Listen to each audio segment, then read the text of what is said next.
अब हम देखते हैं अध्याय 7 के अंतर्गत वस्तुनिष्ठ प्रश्नों का संग्रह। देखिए, वस्तुनिष्ठ प्रश्न का जब संग्रह की बात आती है तो हमें लगता है कि हम उन चीजों के बारे में और गहनता से अध्ययन करेंगे या टू द पॉइंट बात करेंगे, जो कि बहुत सूक्ष्मता से हमें चीजों के बारे को अवगत कराएगा। तो इसमें जो पहला प्रश्न दिया हुआ है, यदि लार एमाइलेज का अभाव हो जाए तो मुख गुहा में कौन सी घटना प्रभावित होगी? ऑप्शन है प्रोटीन तत्व का अमीनो अम्ल में विघटन, विघटन का मतलब टूटना। ब स्टार्च का शुगर में विघटन। स वसा की वसीय अम्ल में टूटना। और डी है अमीनो विटामिनों का अवशोषण। तो इसका एग्जैक्ट करेक्ट आंसर स्टार्च का शुगर में विघटन। क्या होता है कि जो लार होती है, जैसे आपने देखा कि जब हम खाना खाते हैं तो खाना खाते समय अगर मुंह में थोड़ी देर खाना रह गया तो उसका स्वाद क्या होता है? मीठा होने लगता है। इसका मतलब क्या है कि जो जटिल अणु है वह सरल अणु अर्थात कि शर्करा या जिसको हम ग्लूकोज कहते हैं उसमें परिवर्तित होना। और ग्लूकोज का टेस्ट कैसा होता है?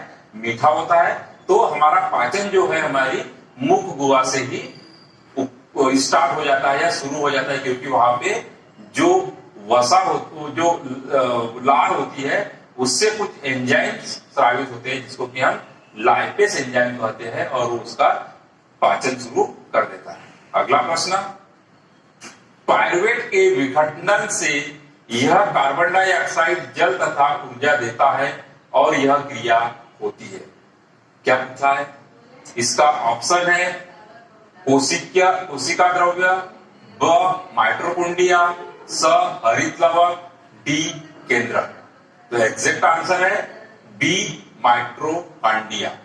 माइटोकॉन्ड्रिया जो पायरुवेट होता है, पायरुवेट बनना यह कोशिका द्रव्य में होता है और पायरुवेट का माइटोकॉन्ड्रिया के ऊपर क्या होता है? उसका ऑक्सीकरण होता है और जिसमें कार्बन डाइऑक्साइड जल तथा ऊर्जा हमें प्राप्त होती है। अगला प्रश्न, वैसे पौधे जो पोषण के लिए सड़ी गली चीजों पर आश्रित रहते हैं वे क्या कहलाते हैं?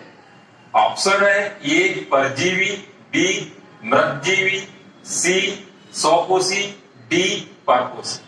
तो करेक्ट आंसर है बी मृतजीवी। मृतजीवी जो जीव होते हैं यह अपना भोजन सड़े गले चीजों से प्राप्त करते हैं।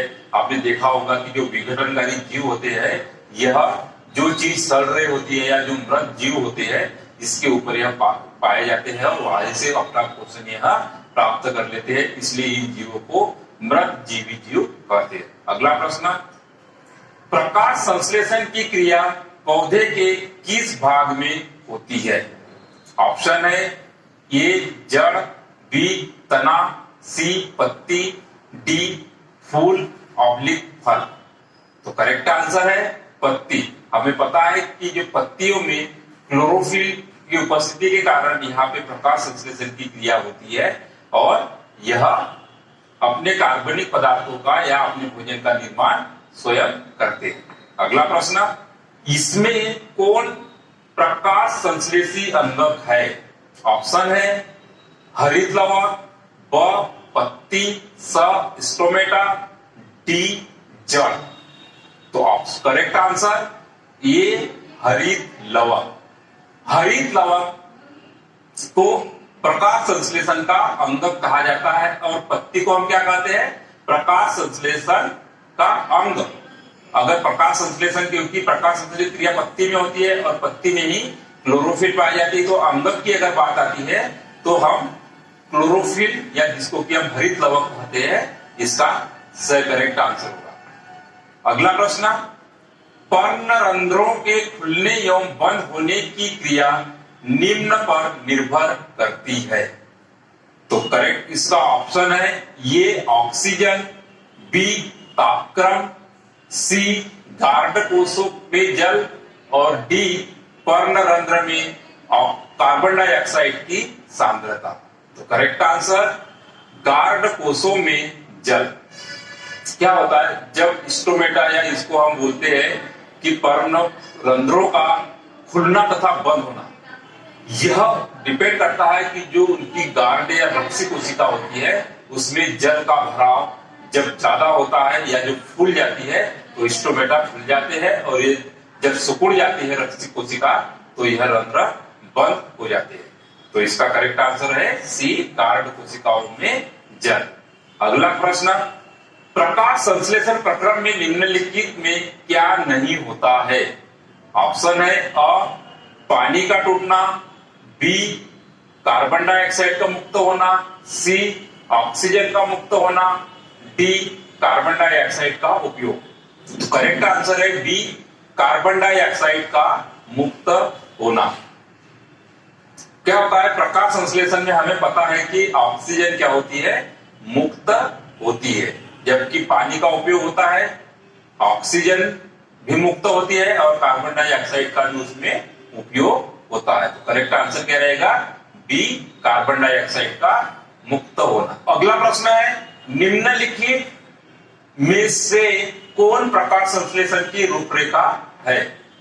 कार्बन डाइऑक्साइड प्लस जल equal to glucose plus oxygen plus 6H2 अर्थात जल, बी कार्बन डाइऑक्साइड प्लस जल प्लस सौर ऊर्जा equal to glucose plus oxygen plus जल, स कार्बन डाइऑक्साइड प्लस जल प्लस सौर प्रकाश plus chlorophyll equal to glucose plus oxygen plus जल, डी कार्बन डाइऑक्साइड प्लस पानी प्लस क्लोरोफिल प्लस सौर ऊर्जा equal to glucose plus oxygen plus जल। देखिए तो इसका करेक्ट आंसर है सी। सी में क्या है? करेक्ट आंसर क्यों है? क्योंकि प्रकाश संश्लेषण क्रिया के लिए हमें पता है कि कार्बन डाइऑक्साइड, जल, सौर्य ऊर्जा तथा क्लोरोफिल ये हमारे रॉ मटेरियल होते हैं, और इसमें कार्बनिक पदार्थ glucose C6H12O6 plus CO2 plus H2O का उसमें निर्माण होता है, और ये प्रकाश संश्लेषण क्रिया होता है। बाकी में यह राइट पर नहीं है। अगला प्रश्न, ज्यादातर पेड़ पौधे नाइट्रोजन का अवशोषण निम्न रूप में करते हैं। प्रोटीन, सेकेंड है नाइट्रेट और नाइट्राइट, थर्ड यूरिया, फोर्थ वायुमंडलीय नाइट्रोजन।